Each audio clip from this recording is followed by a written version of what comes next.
Israeli forces preparing for a massive ground invasion in Gaza, taking on brutal Hamas terrorists who murdered more than 1,300 innocent victims, including at least 29 Americans. Determined to help his fellow Americans stuck in a war zone, GOP Congressman Cory Mills flew to Israel, helping to get nearly 100 of them back to the U.S. And that includes the son of his colleague, Michigan GOP Congressman Bill Huizenga. Congressman Cory Mills joins us now. Congressman, thank you for joining us this morning. What an amazing feat that you accomplished in the face of, I think, an administration who many people say was not doing what they should have been doing. By the way, the Huizengas are very close family friends of ours, and so we're really grateful that their son is home as well. What made you want to get this directly involved? Well, this is not the first time that I've been directly involved with botched withdrawals or failed strategy and planning by the Biden administration. As you recall, in 2021, my team and I went over and conducted the very first successful overland rescue of a mother and 3 children who were Amarillo, Texas natives. That took us 11 days on that attempt because of the Biden administration trying to prevent us from the rescue on multiple areas. This was no different. I knew that they had no plan, no strategy, that they were going to leave Americans behind. But I had to put the pressure on them, and that's why it was such a big deal to go over there. It's really forced the hand of the White House to start stepping up. And as I said multiple times, if Biden was unable and unwilling to do his job, then I'm going to step up and do it for him. Cory, I've had the pleasure of being behind the scenes on a few of these similar operations, including understanding what's going on right now in Israel. There's a lot of people behind the scenes, a lot of private donors, a lot of resources that are marshaled to make these types of things happen. A lot of Americans, in other words, who step up.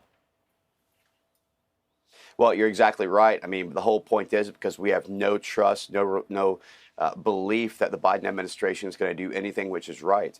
If I wouldn't have come on to Fox and continue to blow up the airwaves, I don't truly believe that we'd even had that first charter that went out yesterday.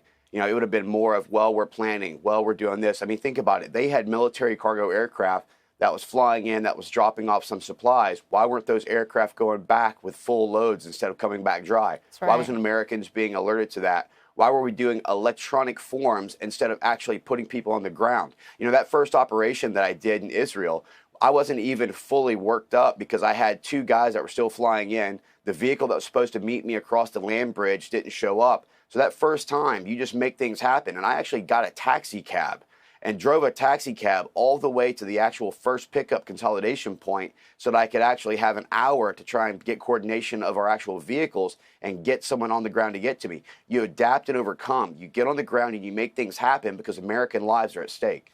If not for your plans, what would some of these Americans have done? A lot of them had been there for 4, 5, and 6 days.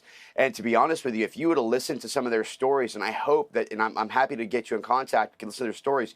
A lot of them had lost hope. They had no idea how they were getting out of there. Some of them had, looked at, well, how am I going to continue to even pay for a hotel? I don't have the fees.